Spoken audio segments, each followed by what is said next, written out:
किसको सांस लेने का टाइम नहीं मिलेगा? किसको सांस लेने का टाइम नहीं मिलेगा?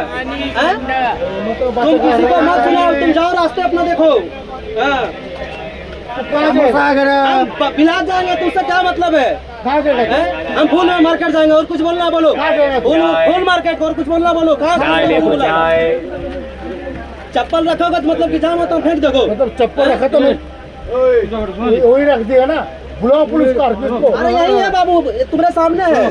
ये जो कर रहे हैं ना बहुत गलत कर रहे हैं। मैं यहाँ पर बैग रखा हूँ, यहाँ पर वो चप्पल रखा हुआ था, मैं निकाल दिया। तो चप्पल किसी को फेंक दोगे? आपको कहाँ जाना है?